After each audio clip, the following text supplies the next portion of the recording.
At my son's wedding, his bride whispered to me, "Buy us a house, or I'll lie and claim I'm carrying your child."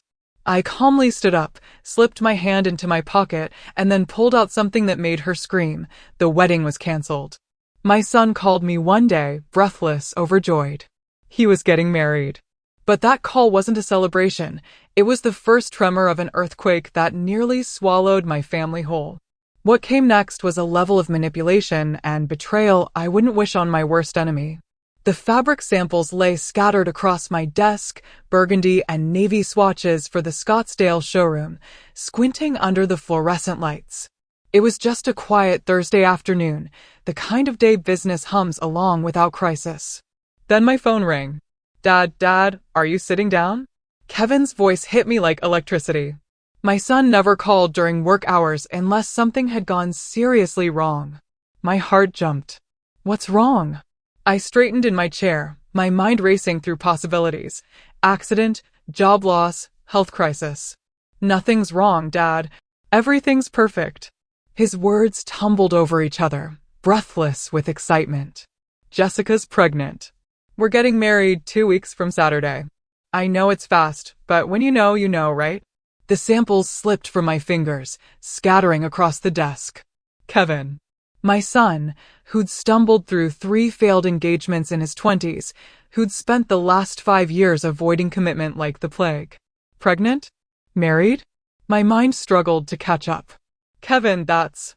I searched for words that felt genuine, that expressed the appropriate level of shock mixed with, well, what exactly was I feeling? "That's wonderful," I managed. "I'm happy for you. I want you to meet her properly tonight, maybe? Can we come for dinner?" I glanced at my watch. 3:15, absolutely. 7 o'clock. After he hung up, I sat back in my leather chair and stared at the ceiling tiles. Kevin hadn't even mentioned Jessica before last month. Now she was pregnant, and they were planning a wedding. The timeline felt compressed, rushed. But maybe that was just my old-fashioned sensibility. My late wife and I had dated for 3 years before marrying. Different generation, different rules. I wanted this to work for him. I wanted it so badly. I drove straight to the market on Camelback, picking out 2 prime ribeyes and a New York strip, asparagus, baby potatoes. For wine, I chose a respectable Napa Cabernet. Nothing too expensive, but good enough for a celebration. At home, I set the dining room table with its china, those ivory plates with the delicate gold rim she'd received from her grandmother. If Kevin was starting a family, this moment deserved acknowledgement. Tradition mattered. They arrived exactly at 7. Kevin came through the door with that familiar nervous energy, like he was about to perform at a piano recital, practically vibrating with it. But the woman beside him moved differently. Smooth, controlled. Her heels clicked against my tile entryway with purpose. "Dad, this is Jessica." She was striking. Dark hair pulled back in a sleek ponytail. A designer dress that probably cost more than my monthly utility bill. Her handshake was firm, almost aggressive, and her smile stayed fixed on her mouth without quite reaching her eyes. "Charles, Kevin talks about you constantly." Her gaze swept past me, cataloging the living room, the furniture, the art on the walls. "What a lovely home." "Thank you. Please come in. Dinner's almost ready." Kevin hovered beside her like a satellite, watching her reactions. I led them to the dining room, where Jessica's attention immediately locked onto the china cabinet. "Interesting pieces. Are these antiques?" She moved closer, phone already in hand. "Do you mind if I take a few photos? I love vintage design." Before I could even answer, she was snapping pictures of the credenza, the grandfather clock in the corner, the cabinet itself. Kevin jumped in. "Jess is really into interior design. She's got amazing taste." "I'm sure she does." I headed to the kitchen, grateful for the excuse to move. Something in her tone when she said antiques hadn't sounded like admiration. It sounded like appraisal. Dinner started pleasantly enough. Kevin asked about the business, updating me on his work in commercial real estate. But Jessica dominated the conversation with surgical precision. For stores, Kevin mentioned, that must generate significant revenue. She cut into her steak, eyes fixed on me. "What's the annual take for something like that?" "It varies." Economy affects furniture sales more than people realize. I kept my voice light, businesslike. But you must do well. This neighborhood, the house, the business. She gestured with her fork. You've built something substantial. Kevin shifted in his seat. Dad worked incredibly hard. Built it from a single storefront. Very impressive. Jessica sipped her wine. We drove through Paradise Valley yesterday. Those estates are breathtaking. That's where I picture raising a family. Good schools, safe neighborhoods, important for children, don't you think? The implication hung between us like smoke. Kevin focused on his plate, cutting his meat into smaller and smaller pieces. Paradise Valley is expensive, I said carefully. Of course, but you can't put a price on a grandchild's future. Her hand covered Kevin's on the table. We're still figuring out our housing situation. My current rental is impossible. The landlord refuses to make basic repairs. With a baby coming, we need proper space. Kevin finally spoke. We're looking at places, Dad. Nothing fancy yet. Nothing fancy, but something safe. Jessica's smile widened. Kevin tells me you're very generous with family. That's rare these days. I took a long drink of water, buying time. Every instinct I'd honed over 40 years in business was firing warnings. These weren't casual dinner questions. She was establishing needs, testing responses, calculating possibilities. The rest of the meal passed in similar fashion. Jessica commented on the furniture, then asked what pieces cost. She mentioned her student loans, then wondered aloud how Kevin's family handled financial planning. She complimented the house, then noted how much upkeep older homes required. Kevin barely spoke. When he did, it was to soften her edges. What Jessica means is, or she's just excited about the wedding. When they finally left around 9:30, Jessica hugged me at the door. She leaned in close, her perfume overwhelming, and whispered, "Thank you for being so understanding. Kevin talks about your generosity all the time.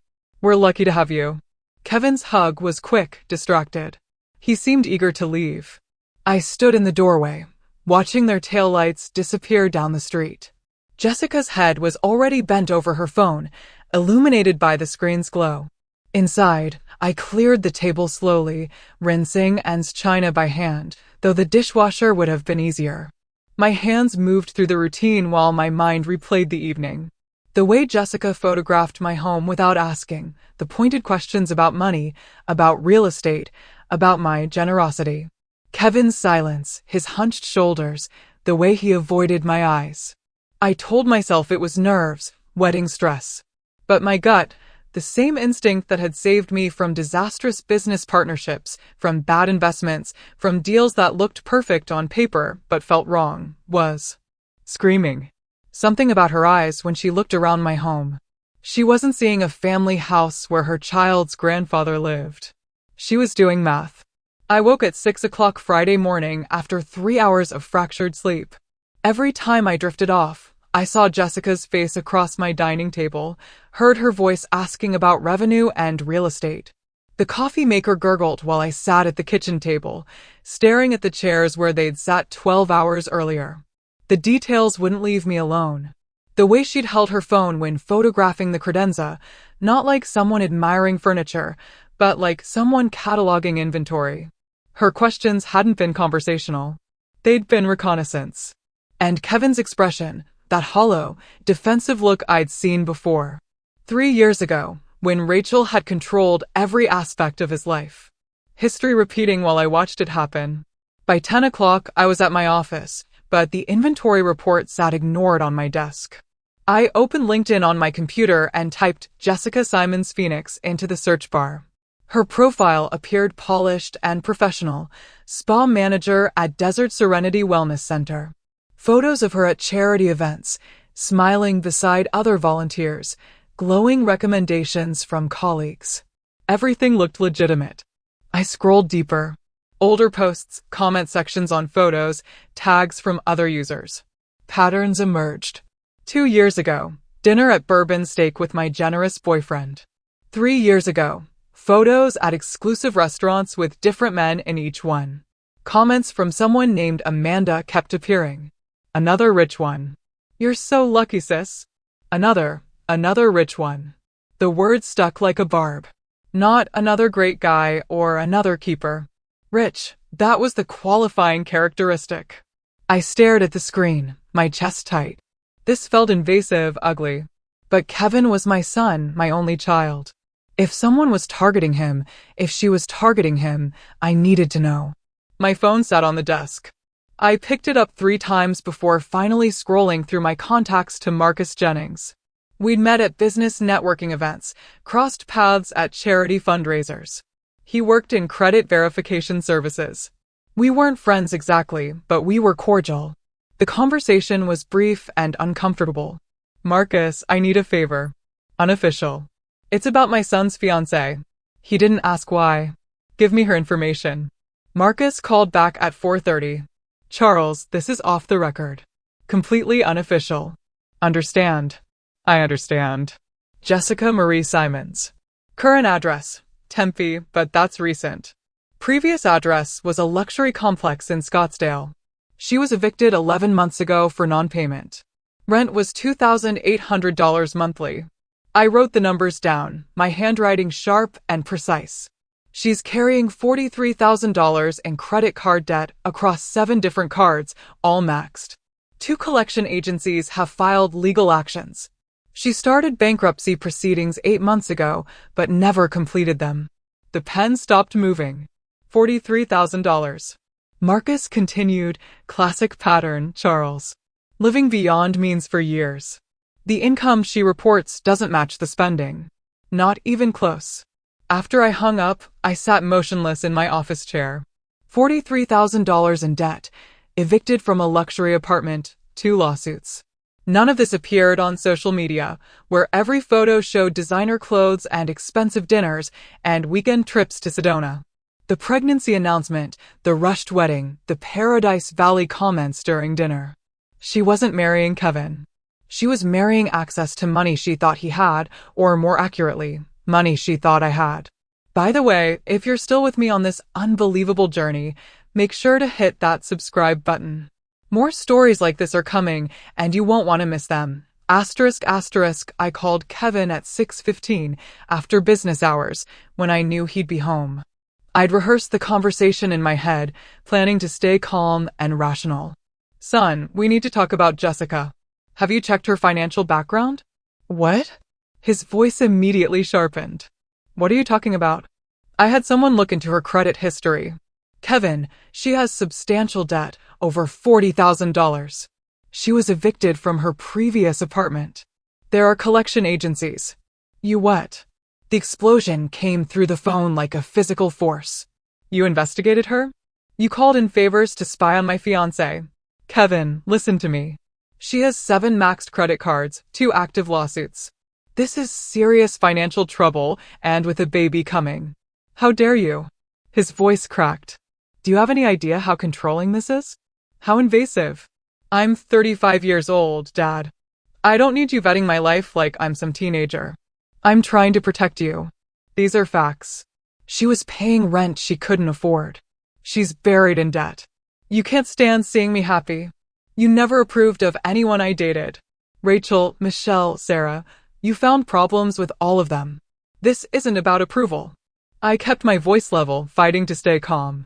This is about a woman with a pattern of financial irresponsibility who suddenly appears pregnant and wants to get married in 2 weeks.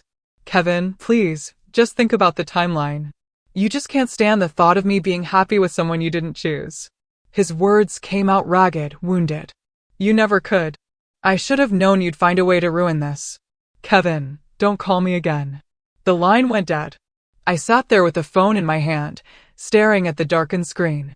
Outside my office window, the Phoenix sunset painted the sky, orange and purple, beautiful and meaningless.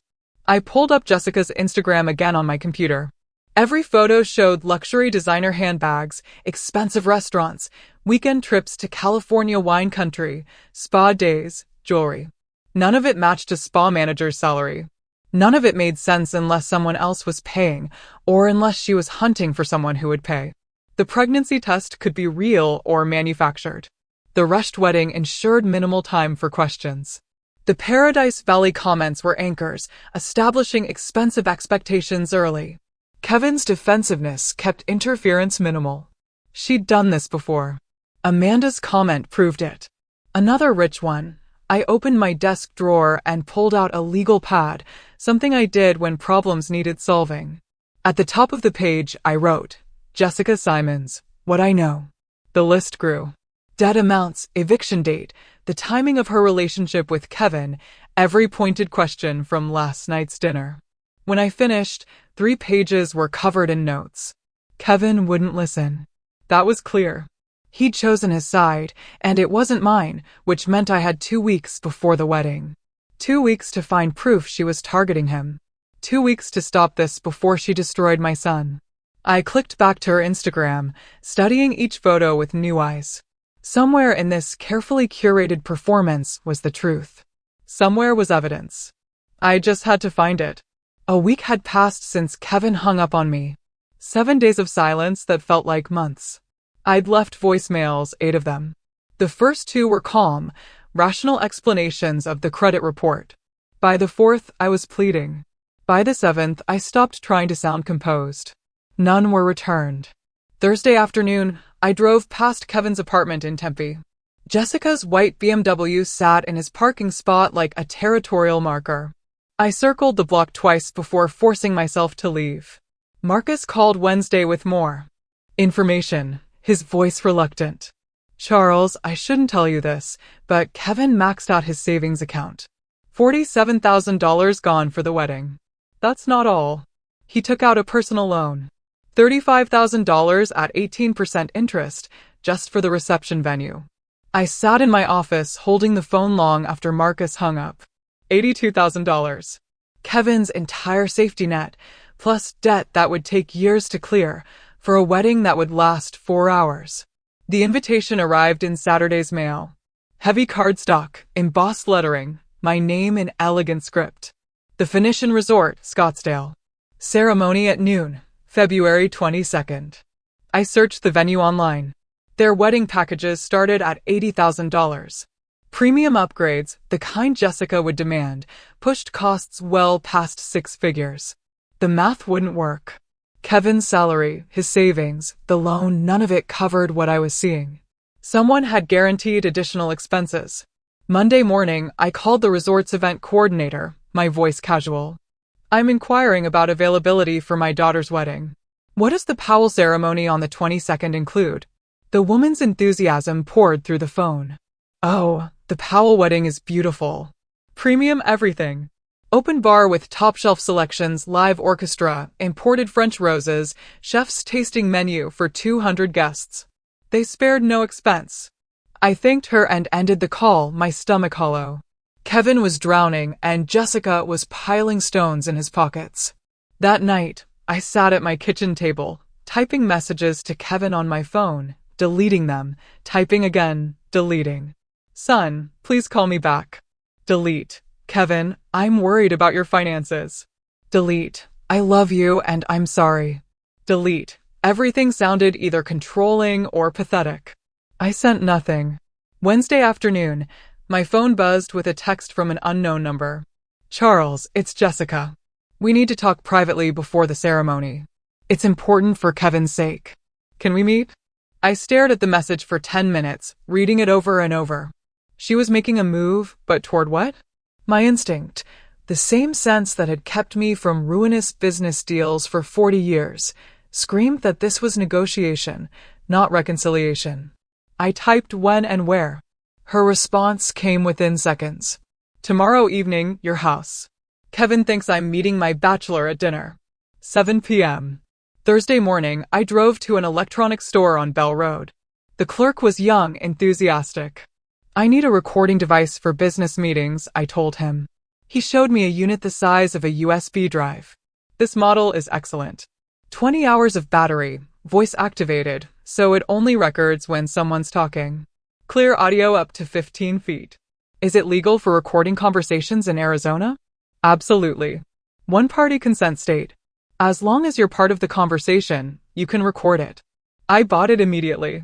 In my car, I researched Arizona's recording laws on my phone. The clerk was right. One-party consent. Legal to record conversations I participated in without informing the other party. I practiced activating the device. A simple button on the side, a single red blink, then darkness. I drove home and tested it, recording myself reading the newspaper aloud, playing it back. My voice sounded strange and distant, but every word was intelligible. Whatever Jessica wanted, I'd have proof. Friday evening at 7, I watched through my front window as Jessica's BMW pulled into my driveway. She stepped out wearing a soft pink sweater, her makeup understated, hair loose around her shoulders. She looked young, vulnerable, every detail calculated to project innocence. I activated the recorder in my jacket pocket before opening the door. The red light blinked once. "Charles, thank you for seeing me." Her smile was apologetic. "Practiced. I know things have been tense." I led her to the living room. She settled onto the couch, accepted a glass of water, and her expression turned gentle. "I owe you an apology. I was pushy at dinner, wedding stress. You understand." I watched her performance, recognizing the technique. Soften the target before the real request. I'd seen it in business negotiations dozens of times. "Kevin loves you so much," she continued. "This distance between you is killing him. I wanted to fix things before the wedding. Can we start over?" Her eyes were wide, sincere, perfectly practiced. If I didn't know what I knew, I might have believed her. "I appreciate you coming, Jessica. I want Kevin to be happy." She smiled, relief flooding her features. Then, carefully, there is one small thing. Kevin's been stressed about money. The wedding costs more than we planned. She paused, letting silence do its work. I said nothing. "I wondered if you might help with our housing situation after the wedding, just temporarily, until we get settled." The test. Probing my willingness to provide money, measuring my resistance. "We can discuss that after you're married," I said carefully. "Let's focus on the wedding first." Her smile tightened. Not the answer she wanted, but she nodded and left 15 minutes later. After her taillights disappeared down the street, I sat in my darkened living room and played back the recording. Her voice emerged crystal clear. Every inflection captured. Tomorrow was the wedding. Whatever Jessica really wanted, she'd ask for it then, and I'd be ready. Saturday morning arrived cold and bright. I'd slept 3 hours, spent the rest pacing my bedroom, running through scenarios. None prepared me for what was coming. The Phoenician resort spread across the base of Camelback Mountain like a palace. I pulled into the circular drive at 10 o'clock, watching valets in crisp uniforms rush toward arriving cars. Money radiated from every detail. The spotless pavement, the towering palms, the marble columns framing the entrance. Ice sculptures flanked the doorway, massive swans that must have cost thousands. Floral arrangements 12 feet tall lined the walkway, white roses and orchids arranged in cascading waves. I mentally calculated $5,000 for flowers alone, possibly more. Kevin's friends were arriving. Women in designer cocktail dresses, men in expensive suits. I recognized a few faces from his college years. They looked successful, established, the kind of crowd Jessica would want as witnesses to her triumph. I touched my jacket pocket, feeling the recorder's small weight. My phone buzzed. Guest lounge, second floor, east wing. 11 a.m. alone. I walked through the venue toward the ceremony space. The ballroom had been transformed into something from a luxury magazine spread. Crystal chandeliers reflected light across hundreds of white roses. Gold chairs arranged in perfect rows for 200 guests. A string quartet warming up in the corner. Champagne fountain already flowing, bubbles catching the light. Through an open door, I saw Kevin surrounded by groomsmen. He was laughing at something, adjusting his bow tie, checking his watch. He looked genuinely happy. My chest tightened watching him. At exactly 11 o'clock, I climbed the staircase to the second floor. The guest lounge was empty, private, with floor-to-ceiling windows overlooking the mountain. I activated the recorder.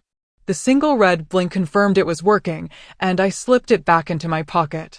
Jessica entered at 11:03, closing the door quietly behind her.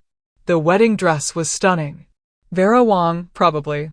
Elegant silk with intricate beading across the bodice. Her makeup was flawless, hair swept up in an elaborate updo diamond, earrings catching every movement of light. She looked like a princess from a fairy tale, but her eyes were cold mathematics. Charles, thank you for coming early.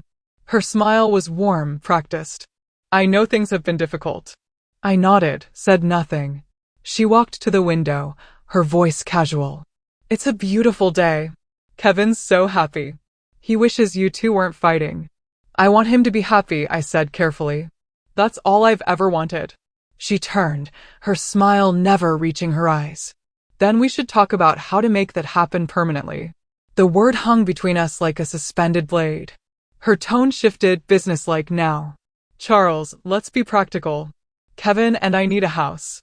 Paradise Valley. At least $850,000. Jessica, that's a significant amount. She cut me off. I'm pregnant. We need proper space. You're a grandfather now. Surely that means something. I can help with a down payment. 15, maybe 20%. But purchasing an entire, that's not going to work. Her voice went cold, the mask dropping completely. She stepped closer. I saw the predator clearly now, no longer hiding. Here's what's going to happen. You're going to buy us that house. Full payment this week. And if I don't? Her smile was sharp as broken glass. Then I tell everyone the truth, that I'm pregnant with your child.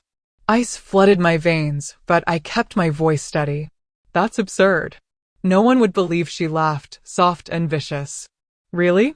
Who do you think they'll believe? A 63-year-old man or a pregnant 32-year-old woman in a wedding dress? Each word was a calculated strike.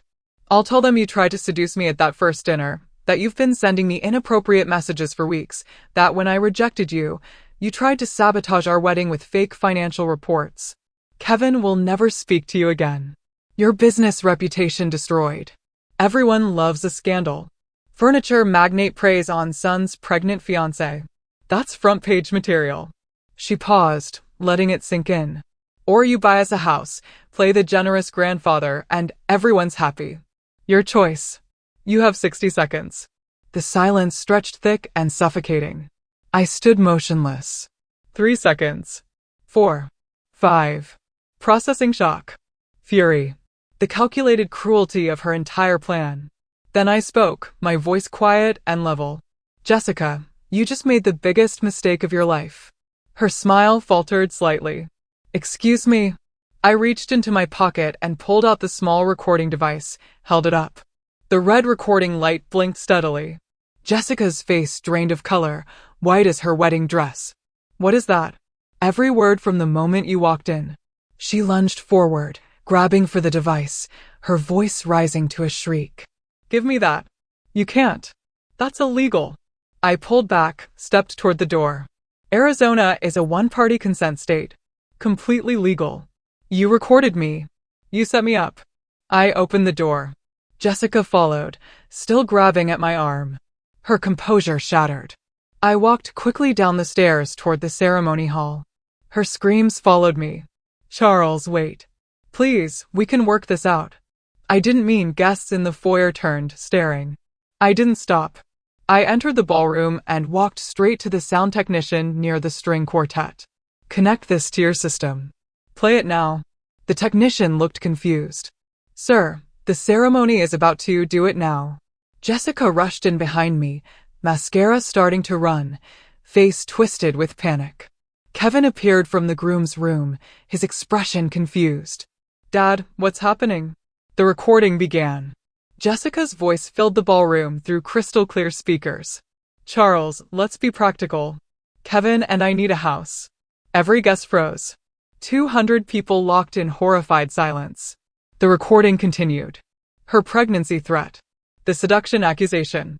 The blackmail demand. Every word captured with perfect clarity.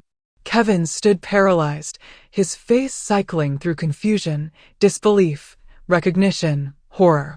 When the recording ended, silence blanketed the room like sudden snow. Jessica stumbled backward, words failing, excuses dying on her lips. Kevin stared at his bride, then at me, then back at Jessica. His voice broke. Tell me he faked that. Tell me this isn't real. Jessica opened her mouth, but no convincing lie emerged. I watched my son's face crack open. Watched the illusion he'd built shatter into pieces. The wedding was over before it began. The recording's final words faded into crushing silence.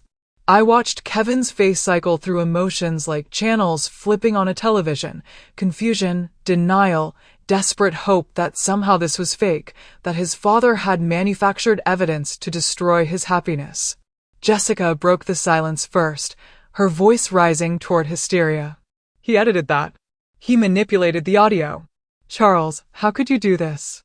Kevin turned to me, his eyes pleading. Dad, tell me you faked it. Please. My voice came out quiet, steady. Every word is real, Kevin. Unedited. I can provide the original file, timestamps, metadata. His face hardened. Not acceptance, not belief in the evidence, just a wall slamming down between us. A guest near the front whispered loudly enough to carry through the ballroom. I heard what I heard. That woman was blackmailing him.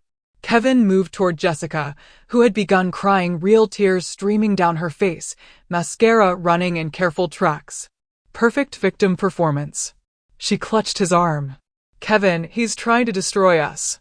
He never wanted you to be happy. This is revenge because you chose me over him. I took a step forward. Son, listen to what she actually said. She threatened to claim you weren't the father. She demanded $850,000. Kevin's voice cracked, raw with pain and fury. You always did this. Every relationship I had, you found something wrong. You can't stand seeing me with someone. The words hit like fists. This isn't about control. She was blackmailing me. You heard it. You recorded her without permission. You set her up. His eyes were wet now, voice shaking with anguish. You're jealous because you've been alone since Mom died, and you can't handle me being loved. The accusation hung poisonous in the air between us. I opened my mouth, but no response came. How do you argue with someone who's chosen their illusion over reality? Who needs the lie more than the truth? Kevin took Jessica's hand. We're leaving. He stared at me, a stranger. Don't contact me ever. Jessica threw me a look over her shoulder as they walked toward the exit, calculation mixed with triumph. She'd lost the wedding, but kept her prize. Some guests remained seated, uncertain. Others began gathering belongings, avoiding eye contact with me. A woman I recognized as Jessica's friend, Amanda, called out, "We believe you, Jess." This is disgusting. But other guests approached me quietly. That recording was clear. I'm sorry about your son. The resort manager appeared, uncomfortable in his crisp suit. Mr. Powell, we'll handle the cancellation arrangements. No charge for the venue. I nodded, unable to form words. Within an hour, the ballroom emptied. I sat in one of the gold chairs, surrounded by $80,000 worth of flowers and untouched champagne fountains. My phone vibrated constantly, texts from friends, family, people who were there. I didn't read them. A waiter approached nervously. Sir, can I bring you anything? I shook my head. He retreated, leaving me alone in the wedding that wasn't. I drove home in a fog, the afternoon heat shimmering off the asphalt in waves. My house felt enormous and empty when I entered. Anne's absence, sharp as broken glass, even after 3 years. Sunday morning, my phone buzzed with a text from Kevin's number. The message was brief, final. I'm not your son anymore. Jessica and I are moving forward together. Don't call. Don't text. You're dead to me. I read it 3 times. Each word felt permanent. Carved in stone. Sunday afternoon. A friend forwarded me Jessica's Instagram post. The photo showed her in casual clothes, eyes red from crying, no makeup, calculated authenticity. The caption read, "Heartbroken doesn't begin to cover it." Kevin's father sabotaged our wedding because he couldn't accept someone loving his son. He recorded a private conversation, edited it to make me look terrible, and destroyed the happiest day of my life. To everyone asking, yes, Kevin and I are staying together. Real love survives attacks. The post had 347 likes, 89 supportive comments. I saw names I recognized, mutual acquaintances, business contacts, people who should know better. Some comments were different. I was there. That recording sounded pretty clear to me. but they were buried under Jessica's supporters. I set my phone down and didn't pick it up again for hours. Monday morning, I sat across from Richard Clark in his downtown Phoenix office. He was 58, gray suit, calculating eyes that had seen every kind of family disaster. He listened to the recording twice, taken notes, and now delivered his assessment. The recording is completely legal. Arizona's one-party consent law is clear. But I waded through the pause. She can still sue you. Emotional distress, defamation, claim you recorded her in a bathroom or somewhere with expectation of privacy, even though you didn't. She can make your life expensive, even if she loses. So she gets away with it? Richard leaned back. Not necessarily, but you need to be smarter than just having proof. You need to build a pattern. Show this isn't an isolated incident. He slid a business card across the desk. Private investigator. Discreet, expensive, but thorough. I pocketed the card. What am I looking for? Her history, previous relationships, financial records. Anything that shows this is her playbook, not a one-time mistake. If she's done this before, those men might talk. I nodded, feeling pieces of a plan forming. Richard added quietly, and Charles, prepare yourself. Your son might not come around. Not soon. Maybe not ever. The words landed heavy and true. As I stood to leave, Richard mentioned almost casually one more thing. I had someone check hospital records. Doctor visits. Jessica Simons hasn't seen an OB/GYN in 2 years. I froze. She's not pregnant? No medical evidence she is. No prenatal vitamins purchased on her insurance, no appointments.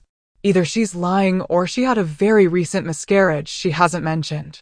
I felt fury and something like relief collide. She lied about being pregnant to pressure Kevin into marriage. That would be my assessment, which makes the blackmail even more calculated.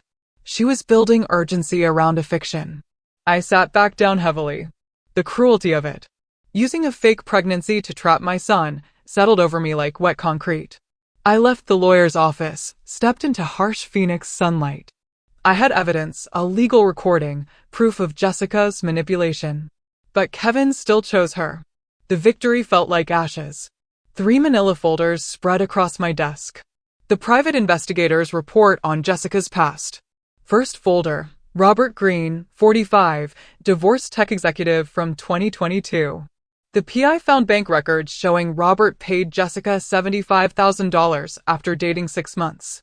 His statement to the investigator, she threatened to accuse me of assault if I didn't pay. I had a daughter, a business reputation. I paid to make her disappear. Second folder, Michael Torres, 51, real estate investor from 2020. Similar pattern. 4-month relationship, sudden pregnancy claim, demands for money. Michael paid $50,000 before Jessica miscarried 2 weeks later.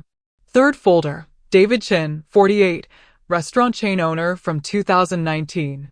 He paid $30,000 to end the relationship after she threatened workplace harassment claims. I leaned back, processing the timeline. 3 men in 5 years. $155,000 extracted through threats. Each relationship followed identical beats: charm offensive, rapid escalation, pregnancy or assault claim, payment, disappearance. The PI's notes included one chilling line: subject displays textbook predatory financial behavior. Targets men 15 to 20 years older. Established wealth, family reputation to protect. Kevin fit the profile perfectly. Not wealthy himself, but with a father who was. I felt sick, recognizing how calculated it had been. Jessica hadn't fallen for Kevin. She'd researched him like a business investment. Wednesday afternoon, I was at my flagship furniture store, reviewing inventory, when my assistant approached. Someone here to see you. Says it's personal. A woman stood near the entrance. Early 60s, gray hair in a neat bob. Wearing simple slacks and a cardigan, a library book tucked under her arm. Her face was tired, kind, with Jessica's cheekbones, but none of her hardness. She extended her hand. Mr. Powell, I'm Barbara Collins, Jessica's mother. Could we speak privately? My first instinct was suspicion, another manipulation, but her eyes were direct, sad, genuine. I led her to my office and closed the door. Barbara sat, took a breath. I owe you an apology and possibly an explanation. She spoke carefully, like each word cost something. I saw what happened at the wedding. A friend sent me the video someone posted online. I winced. I hadn't known there was video. I've watched my daughter manipulate people since she was 16. Boyfriends, employers, even me. She stole $12,000 from my savings 3 years ago. I reported it to police, then dropped charges when she cried and promised to change. Her voice didn't waver. She's done this before. Other men. I didn't know the details, but I knew the pattern. She'd date someone wealthy. The relationship would end abruptly.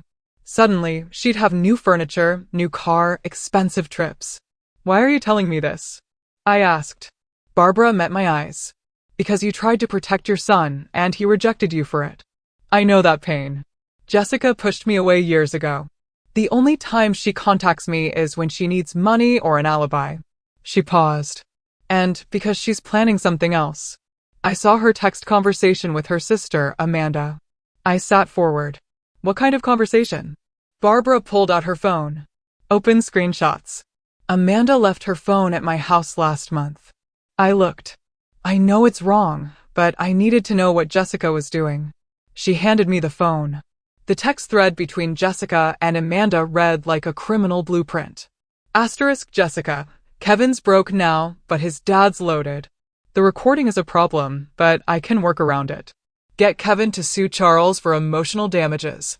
Split whatever we win. Asterisk Amanda. You think Kevin will sue his own dad. Asterisk Jessica. He'll do whatever I tell him. He's already isolated from everyone but me. Give it 2 months, then I'll suggest he deserves compensation for childhood trauma or something.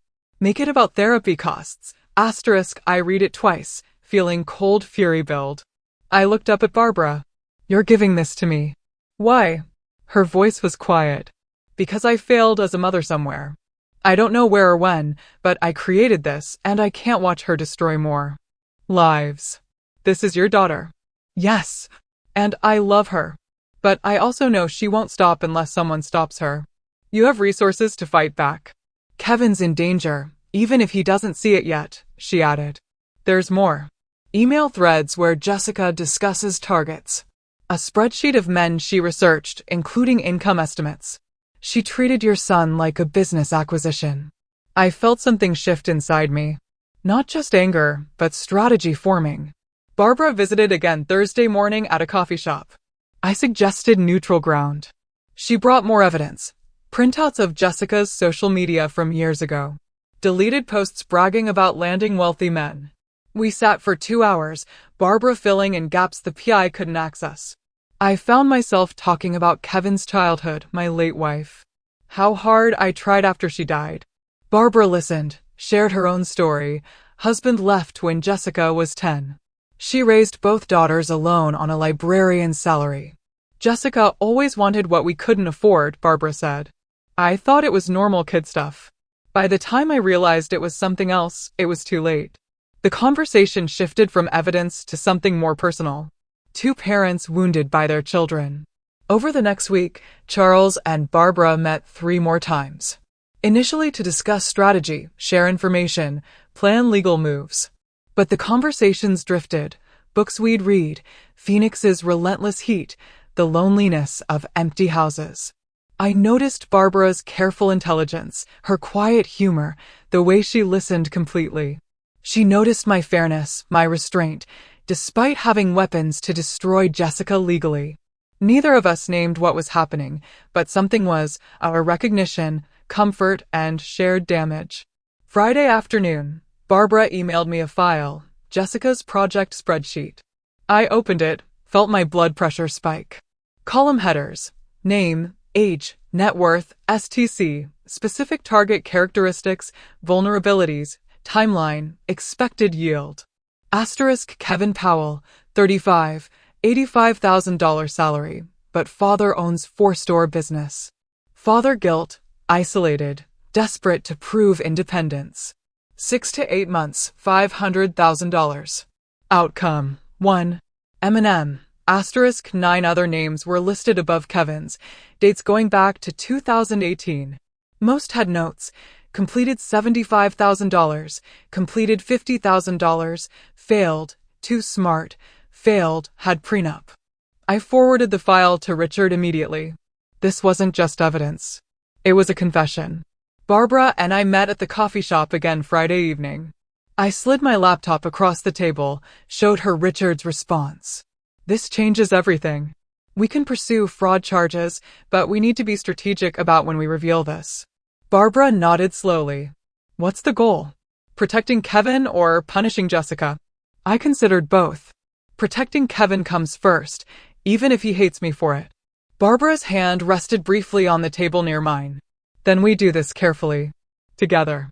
The word together sat between us, meaning more than strategy. The email from my private investigator arrived Thursday morning with the subject line, New Development Urgent. I opened the attachment at my office desk. Screenshots of Jessica's text conversation with a commercial realtor filled my screen. She'd found a luxury spa location in Paradise Valley. Monthly rent, $15,000. Her pitch to Kevin emerged through the messages. We'll be partners. Your business degree, my spa management experience. We just need startup capital. I scrolled further. Equipment quotes totaling $180,000. Renovation estimates of $120,000. The final text made my stomach drop. Jessica to the realtor. My fiancé is securing a $200,000 business loan. Can you hold the property for 2 weeks? I forwarded everything to Barbara and Richard immediately. An hour later, the PI's follow-up arrived, marked confidential, smoking gun. Attached was Jessica's LLC registration in Delaware, created 2 weeks earlier. The company name, Serenity Wellness Holdings. The registered agent wasn't Kevin. It was Jessica alone. Bank account documents showed an offshore connection in the Cayman Islands. The PI's note explained, standard setup for capital extraction. Equipment purchases get invoiced to offshore suppliers. Fake companies she controls. Money disappears. Business fails. She vanishes with capital. Target will be left with $200,000 debt and no assets. Recommend immediate intervention. I'd seen this scheme before. Contractors who defraud investors. Vendors who bill for phantom supplies. Kevin wasn't a partner. He was a funding source. I called Richard. I need to stop a loan without revealing my involvement. Can it be done? He thought for a moment. Anonymous tip to the bank's risk assessment department. Include her credit history, the LLC structure, the offshore account. Banks hate fraud risk. That afternoon, I created an anonymous email account at the public library downtown, sitting at a computer terminal surrounded by teenagers doing homework and retirees reading news sites. I attached Jessica's credit report, the one Marcus had provided months ago, plus screenshots of the Delaware LLC showing her sole ownership and the Cayman Islands account documentation. Subject line, Fraud Alert, Kevin Powell Loan Application. Body text, the supposed business partner, Jessica Simons, has $43,000 in existing debt, an offshore account, and sole control of the LLC. Mr. Powell believes they co-own. Recommend reviewing for fraud indicators. I hit send before I could second-guess the decision. 2 days later, Kevin's number appeared on my caller ID. I didn't answer. He would only call if he needed something or wanted to yell. The voicemail he left was brief, angry. I know you did this. The bank rejected my loan. They said someone sent them information about Jessica. This is low, even for you. I saved the voicemail. An hour later, Jessica called from Kevin's phone. Charles, we need to talk about boundaries. You're interfering with Kevin's business decisions now. I didn't answer that call either. The following week, Jessica began appearing in my orbit too frequently to be coincidence. Monday morning, she was at the coffee shop I frequented before work. She approached my table. Charles, what a surprise. Can we please talk? I miss Kevin having his father in his life. Wednesday, she appeared in my store's parking lot when I left for lunch. Friday, she showed up at a restaurant where I was meeting a supplier, sat at the bar, made eye contact, smiled. Each time I ensured I wasn't alone. Stayed in the coffee shop's crowded main room. Called my store manager to walk me to my car. Asked the supplier to stay until Jessica left. I recognized the tactic. Create situations that could be misinterpreted, then claim harassment or worse. My phone stayed in my pocket, recording every encounter. Saturday afternoon, Jessica appeared at my store again, this time in workout clothes, tight, strategic. She waited until other customers left and approached my desk. I wanted to apologize privately. "Can we talk in your office?" I stood, but didn't move toward the office. "Anything you need to say can be said here. My assistant is right there." I gestured to Sarah, my store manager, watching from 10 feet away. Jessica's voice dropped, intimate. "I think we got off on the wrong foot. I understand why you were protective. Maybe we could start over, just you and me." Her hand moved toward my arm. I stepped back. "Sarah, could you join us, please?" Jessica was just leaving. That evening, I met Barbara at the Phoenix Art Museum. Our fourth date, though neither of us had called it that. We walked through the contemporary wing, discussing a sculpture that reminded Barbara of a book she was reading. I found myself smiling genuinely, something I hadn't done since before Kevin's engagement. Over wine afterward, I told her about Jessica's attempts to corner me alone. Barbara's face tightened. "She's setting a trap." Classic Jessica. Create a situation where it's your word against hers. I know. I'm documenting everything. Never alone, always recording. She touched my hand. "I hate that you have to live like that, but I'm glad you're being careful." The touch lingered longer than necessary. Both of us noticed. Neither pulled away. Over the next 2 weeks, Barbara and I fell into a rhythm. Coffee twice a week, dinner on weekends, long phone conversations about everything except our children. Barbara introduced me to contemporary fiction I'd never have read. I discovered I liked it. I took her to a symphony at the Scottsdale Center for the Performing Arts. She cried during the Brahms.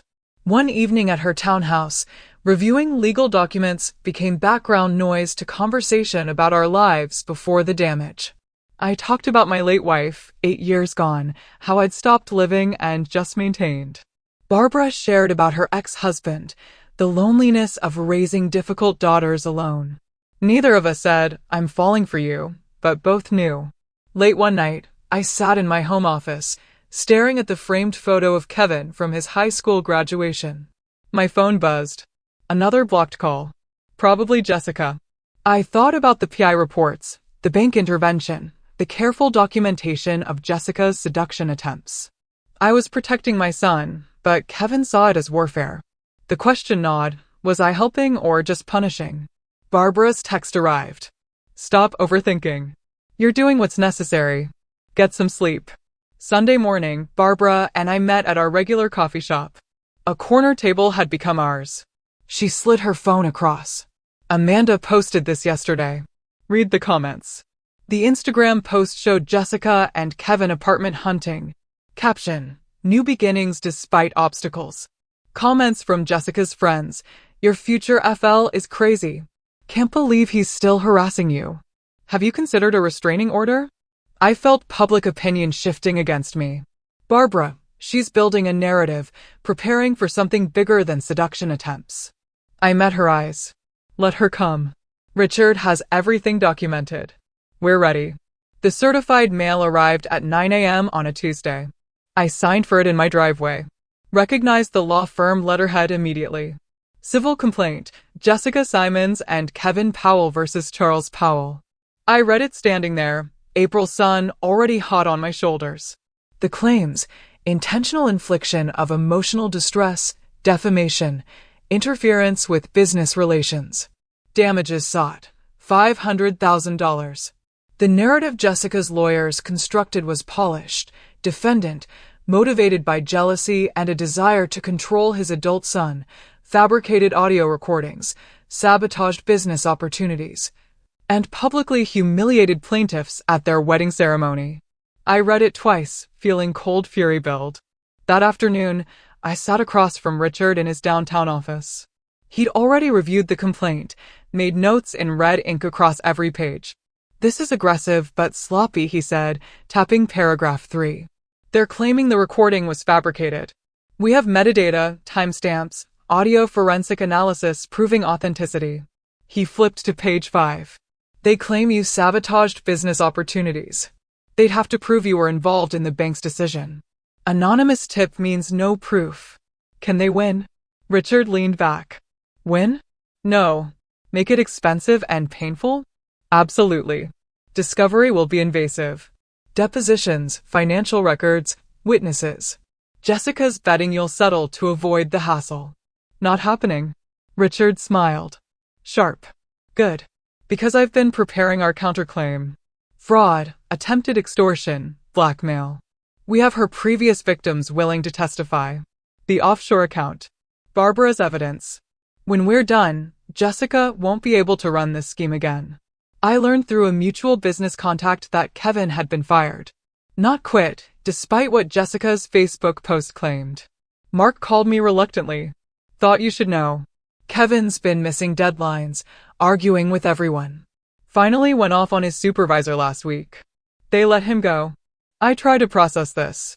Kevin loved that job. Worked there 7 years. Mark continued. He's not himself, Charles. Looks exhausted. Lost weight. Whatever's happening with that woman, it's destroying him.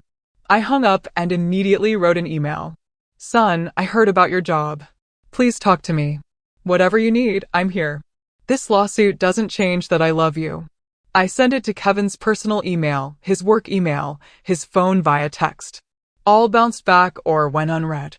Jessica had blocked every channel of communication. Over the next 2 weeks, I wrote physical letters, handwritten on quality paper, each one different, apologizing for the wedding confrontation's public nature while defending the necessity, explaining the evidence I'd found, offering to help financially without conditions, reminiscing about our past together. I mailed them to Kevin's old apartment address. None were returned, but none were answered. I imagined Jessica intercepting them, reading them first, deciding what Kevin saw. The silence was worse than Kevin's anger had been. It meant complete isolation. Barbara called me on a Wednesday evening, voice tight. Amanda just told me Kevin's selling his apartment. I felt the floor drop. That's his only asset. He bought it 5 years ago. Jessica convinced him they need the money for legal fees and living expenses until he finds work. Amanda said Jessica has a real estate agent already lined up. It'll sell fast. Good area. Nice unit. I did quick math. Kevin bought it for $240,000. Probably worth $290,000 now with Phoenix's market. After his existing mortgage, maybe $80,000 in equity. Jessica would burn through that in months, leaving Kevin with nothing. Can I buy it through an LLC? Keep Kevin from knowing. Barbara's silence told me she'd already considered and rejected this. Kevin would eventually find out. It would look like more control. I'm sorry. Desperate. I tried video messages to Kevin's phone. Recorded myself in my living room, trying to sound calm despite the tremor in my voice. Kevin, I'm not asking you to forgive me. I'm asking you to look at the evidence with clear eyes. Jessica has an offshore account. She's done this to 3 other men. I can prove all of it. Please, just look at what I'm sending you. I attached PDFs, bank records, the PI report, screenshots of Jessica's LLC. The message showed delivered, but never opened. I recorded another.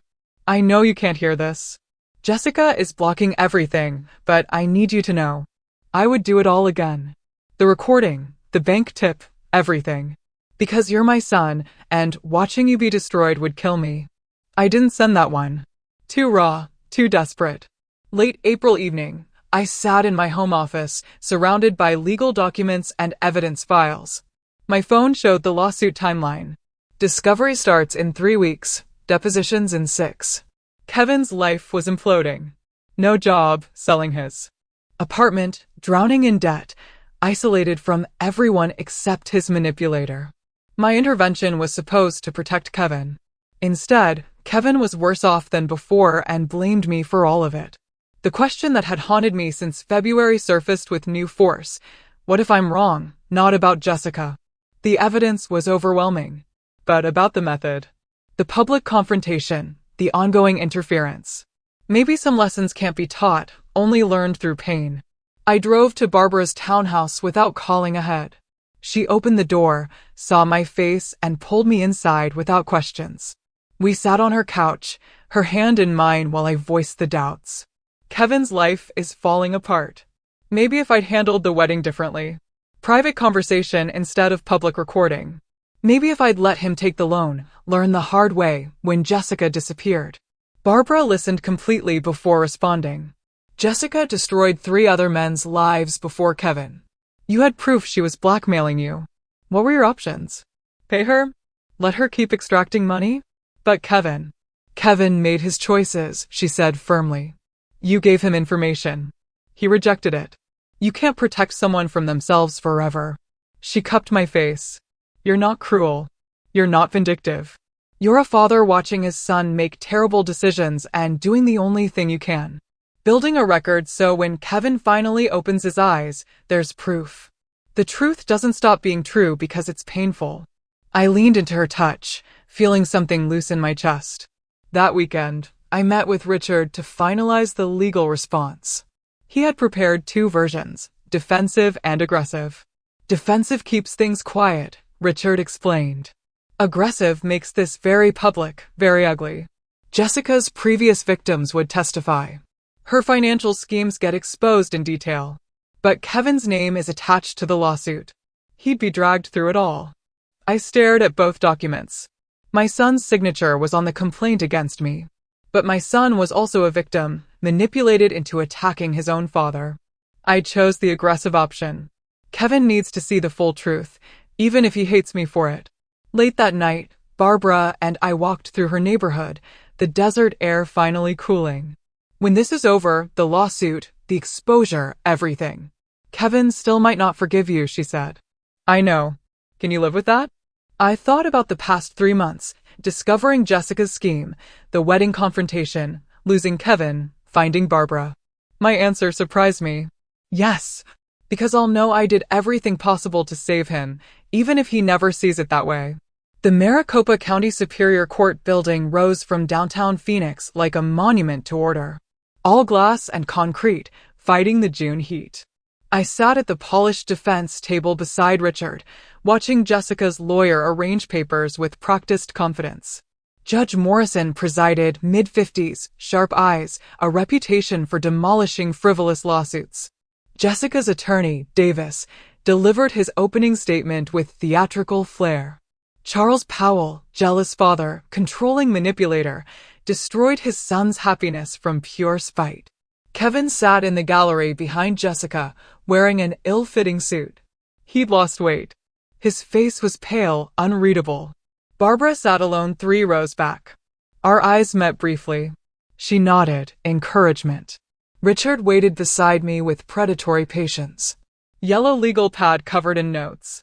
3 evidence boxes stacked at his feet. Jessica took the stand, swearing the oath with practiced sincerity. Her lawyer guided her through the narrative. She'd fallen in love with Kevin, was excited to join his family. But Charles had been hostile from their first meeting. He questioned my finances, investigated my background without permission, then recorded a private conversation where I was joking, poorly, I admit, about needing a house. Her voice trembled perfectly. He played that recording at our wedding, in front of 200 people. It destroyed everything. Kevin lost his job from the stress. We lost our savings. All because Charles couldn't accept someone loving his son. She dabbed her eyes with a tissue. Richard didn't cross-examine aggressively. He asked 3 questions. Miss Simons, how many men have you dated in the past 5 years who were significantly older and financially established? Jessica hesitated. I don't see how that's relevant. Richard smiled. Your Honor, it will become very relevant. Richard began methodically. Your Honor, this isn't about a father's jealousy. It's about a documented predator who has run this identical scheme on at least 3 previous victims. He presented the audio forensic analysis. First, expert testimony via deposition confirming the wedding recording was authentic, unedited, with verified timestamps and metadata. Jessica's lawyer objected repeatedly. Judge Morrison overruled each time. I'll hear the evidence, counselor. Next came Jessica's financial history. The credit report showing $43,000 in debt. The eviction. The collection lawsuits.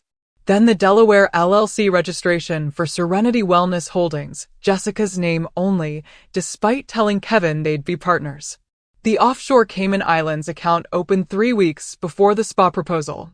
Bank statements showing the spa business plan was a shell for extracting Kevin's loan. Richard's presentation was surgical, each document building on the last. Kevin shifted in his seat, face growing paler with each revelation. The defense calls Robert Greene. A man in his mid-40s entered, expensive suit, graying at temples. Successful, but carrying visible shame. He swore in, sat, wouldn't look at Jessica. Mr. Greene, how do you know the plaintiff? I dated her 3 years ago. For about 6 months. How did that relationship end? Greene took a breath. She told me she was pregnant. Said it was mine. Then she said she needed $100,000 for medical care and to go away quietly. Or she'd tell my ex-wife I'd gotten her pregnant during our custody battle. My daughter was 12. I couldn't risk losing custody. What did you do? I paid $75,000. All I could raise quickly. 2 weeks later, she texted that she'd miscarried. Then she disappeared. Changed her number, moved. Gone. He produced bank transfer records, text message screenshots where Jessica explicitly demanded money. The courtroom was silent except for someone's sharp intake of breath. Kevin's. Jessica's lawyer tried damage control. Your Honor, Mr. Greene's allegations are unproven, and Richard interrupted. We have 2 more victims prepared to testify. Michael Torres paid $50,000 under similar circumstances in 2020. David Chin paid $30,000 in 2019. Same pattern: fake pregnancy, blackmail, payment, disappearance. He slid their sworn affidavits across to the judge. Judge Morrison read, face darkening. Jessica stood suddenly. Those men are lying. This is a conspiracy. Charles paid them too. Mrs. Simons, sit down. Jessica's lawyer whispered urgently, but she was panicking now, the composed mask cracking. I watched Kevin in the gallery, his face cycling through emotions, disbelief, recognition, horror. Judge Morrison didn't deliberate long. I've heard enough. This lawsuit is not only without merit, it appears to be part of an ongoing pattern of fraud and extortion. She looked directly at Jessica. Miss Simons, the recording Mr. Powell made was legal under Arizona law. The evidence suggests you did exactly what that recording captured. Attempted to blackmail him for money. Your claims are baseless. The gavel came down. The complaint is dismissed with prejudice. Further, Mrs. Simons, you are ordered to pay defendants' legal costs in the amount of $47,000. Jessica's face went white. I'm also referring this matter to the county prosecutor's office for investigation of possible fraud and extortion charges. This court is adjourned. The gavel's crack echoed like a gunshot. I exited the courthouse into the late afternoon heat, loosening my tie. Richard was triumphant. That went better than expected. Morrison doesn't make prosecutorial referrals lightly. Barbara appeared, hugged me briefly, propriety in public, but relief in her eyes. Then I saw Kevin. Standing by a parking meter, alone, looking lost. Jessica was 20 feet away on her phone, back turned, voice rising in argument. I approached Kevin slowly. Son. He looked at me, and for the first time in 6 months, he really saw me. Dad, those men, what they said? His voice broke, and I recognized the sound, his certainty shattering. I know. I'm sorry you had to hear it that way, but you needed to hear it. Kevin's next words came hoarse. The offshore account. The fake pregnancy. Was any of it real? I wanted to comfort him with lies, but chose truth. I don't think so, Kevin. The PI found evidence she researched you before you even met. Your income, my business, everything. She chose you deliberately. Kevin sagged against the parking meter. I quit my job for her. Sold my apartment. Sued my own father. I moved closer. You weren't blind, Kevin. You were manipulated by a professional. There's a difference. I lost everything. I have nothing. I am nothing. I pulled my son into a hug, the first physical contact in 8 months. You have me. You've always had me.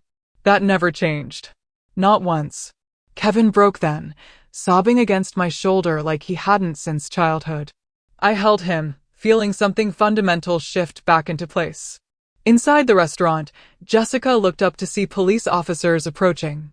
I'd called them before Kevin arrived. Had them waiting. The forgery documents, the conspiracy on audio, the open warrant from the judge's fraud referral. It all converged. Jessica tried to run, but there was nowhere to go. Brian was arrested alongside her, both charged with conspiracy to commit fraud and forgery. By morning, Jessica had fled Phoenix on bail, skipping town and the $47,000 judgment. I didn't pursue her. She was out of Kevin's life, and that was the victory that mattered. August arrived with Phoenix monsoons, washing the city clean. Kevin moved into my guest room temporarily, started therapy, began job hunting. The process was slow. Rebuilding a life takes longer than destroying one. But I watched my son gradually return. Smiles at breakfast, interesting conversations, plans for the future. One evening, Barbara and Kevin and I sat on the back patio. I took Barbara's hand. We have something to tell you. Barbara and I are getting engaged. Kevin's reaction surprised us. He grinned. About time, Dad. She's way too good for you. Barbara laughed, and I felt something I hadn't felt in years. Complete. Late August, I hosted a small engagement gathering at my home. 20 close friends, nothing elaborate, everything genuine. Barbara wore a simple blue dress, her smile radiant. Kevin stood beside me as the main witness, healthy weight returning, clarity back in his eyes. When it was time for toasts, Kevin tapped his glass, stood. I need to say something. He looked around the room, then at me. For months, I thought my father was the enemy. Controlling, jealous, trying to ruin my happiness. His voice steadied. But the truth is, sometimes the biggest act of love is saying no when everyone else says yes. It's standing between someone you love and danger, even when they hate you for it. Kevin looked at me. Dad, you saved my life. You let me hate you, see you, cut you off, and you never stopped trying to protect me. That's not control. That's love. So, thank you for not giving up. Even when I gave up on you. My throat tightened, but I managed. You're my son. I'd do it again. Every time. Kevin raised his glass. To Charles and Barbara, two people who know that real love means telling hard truths and standing firm when everything says to walk away. The small gathering applauded, glasses clinked, and I looked around. My son restored, a woman I loved beside me. A future built on ruins. The revenge wasn't destroying Jessica. It was this. Saving Kevin and finding Barbara. That's the victory that matters. Video outro music fades in. Call to action asterisk. I hope my story resonated with you. It was a hell of a journey, and I wouldn't wish it on anyone. But it also showed me the true meaning of fatherly love and, eventually, a second chance at happiness. I'm curious. If you were in my shoes at that wedding, would you have played the recording? Or would you have taken a different path? Let me know your thoughts in the comments below. I really want to hear what you think. Thanks for watching.